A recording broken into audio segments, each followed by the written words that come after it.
to the next segment. I mean, we're going to have to push it. I had it here ready to go. We're going to have to move it. I'm off the ban list in Chicago. This is major. Well, don't you think you should be on today? Like, prove it. Prove it, Captain J. Hood. They have to invite me to come on. I can't just call in. Well, you could. I'm not. You think if you called in, they're not going to put you through? I don't have the number. I can get you that. The bat phone? I would assume I can get you that. Probably it's 6:32 a.m. Eastern time. Without even reaching out to anyone, I would guess by 6:34 a.m. Eastern time, someone will text me the bat phone for you. This is great news because I love Captain J. Hood, and I was banned for simply telling the truth, for simply warning them, for encouraging them to temper their expectations around Caleb Williams and this Bears team this season. I was trying to look out for their best interest, and they banned me because of how sensitive they are about the dysfunction in their organization. But I'm thrilled that CC, now you're public enemy number one, and I'm off the ban. Hold on one second. I want a response, but I do want to tell everybody that Unsportsmanlike is brought to you by Grainger. For the ones who get it done, Grainger offers access to over 1 million products and the scale to deliver when and where you need them. The right tools and supplies are never far away. Call clickgrainger.com or just stop by today. So Captain J. Hood, ESPN 1000 in Chicago, after us, as we're hyping up the championship games this weekend, and there is a rookie playing in it, and Jayden Daniels, that the Bears, yes, could have drafted. They did not. They drafted Caleb Williams. Fine, whatever. Like, that doesn't mean Caleb is going to be bad because Jayden is really good. They said, what was the word? Whizzing? Yeah. You were whizzing all over their team as talking about the championship games. Chris Canty, your response to Cap saying you're whizzing all over the Bears. I'm not whizzing all over your team. I'm not. If anything, the performance that we're seeing from Jayden Daniels in these playoffs is doing that nasty work. That's not me. So don't blame me for stating the obvious that your team had a chance to draft that quarterback. You didn't. And now that quarterback, who went with the second overall pick, took a moribund Washington Commanders franchise to the conference championship game in his rookie season. Oof. But they don't How is that on me? Because they don't like the truth. They don't want you to hold up the mirror because sometimes you don't like what you see. And if you're the Bears and you're holding up the mirror, you're seeing a missed opportunity that you could have had a guy who took a franchise who earned that number 2 overall pick. They won 4 games the year prior, and he's been a complete disruptor in the most positive way. He's come in, and yes, they have a new head coach, new GM, new ownership. It's a new day in Washington across the board. But it all starts and ends with the quarterback. He was the right pick, and he has galvanized this team, this franchise, and that city in a remarkable way. He's done everything that the Bears were hoping that Caleb Williams did for them. Smalls, I'm going to ask you a question real quick, point blank. If you had to buy stock in a quarterback in the NFC for the next 5 years, which quarterback would you want the most stock in? Ooh, the next 5 years? Next 5 years.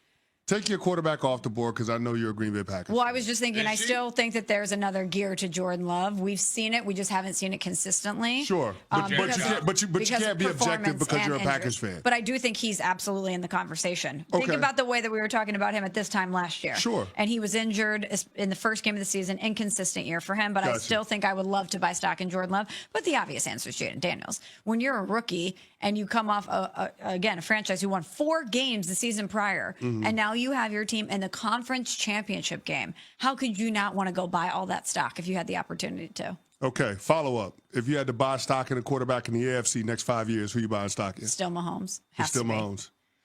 Here's the crazy thing. The Chicago Bears passed on both of them. In 2017, they took Mitch Trubisky with the second overall pick. Patrick Mahomes went 10 overall. This past year, they took Caleb Williams with number 1. Jayden Daniels went number 2. And another name in that conversation might be C.J. Stroud, who's taken the Houston Texans and turned them around and been in the playoffs. Fair, but they passed on him too. But I'm just sitting here thinking about the 2 best quarterbacks in their respective conferences moving forward. Jayden Daniels, Patrick Mahomes. The Bears passed on both of them.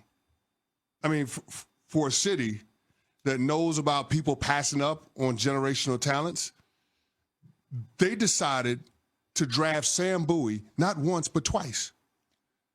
Oh my God. That's what they did. I just want to be clear. You don't think you're whizzing on them? But how is that not true? You went to the urinal and the stall just now. But how? And the fire hydrant. But tell me how it's not true. That's what I don't understand. You just Sam Bowie'd it. Am I wrong? You passed on Patrick Mahomes. Yeah, that was bad.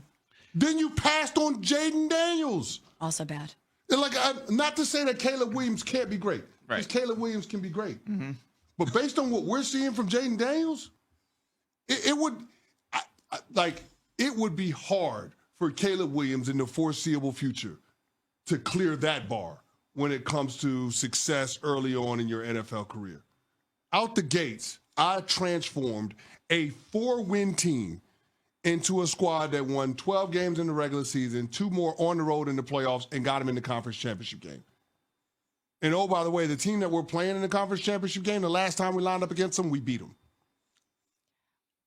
Again, the Commanders play the Eagles this weekend, and you don't think you're whizzing on the Bears.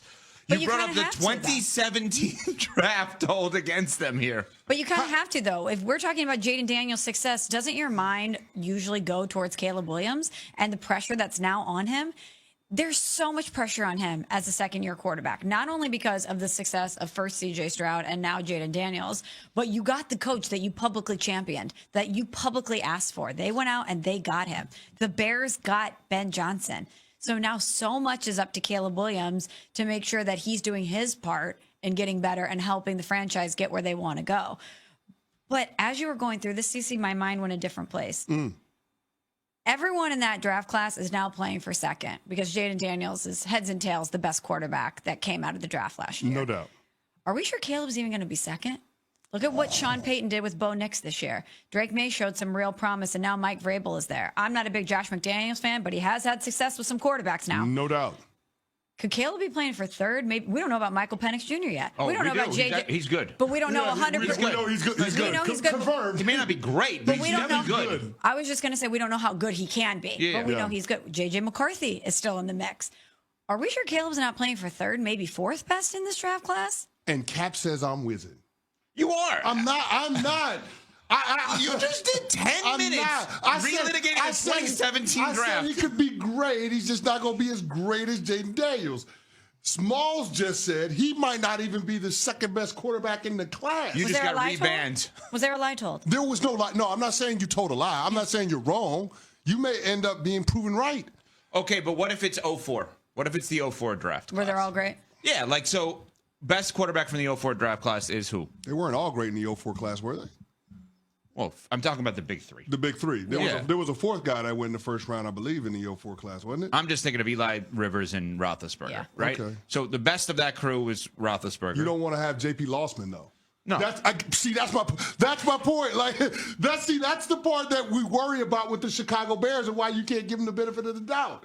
It's like you had all of these great quarterbacks. You had Phillip Rivers, you had Eli Manning, you had Ben Roethlisberger. You don't want to be the one to end up with J.P. Lossman. Again, you don't think you're whizzing on them when somehow you just use Caleb Williams and J.P. But based Lossman on in the the same track record, sentence. how could you give them the benefit of the doubt when they routinely miss? I get it. While I think your points are beyond valid, I'm going to side with Cap on the concept of you whizzing.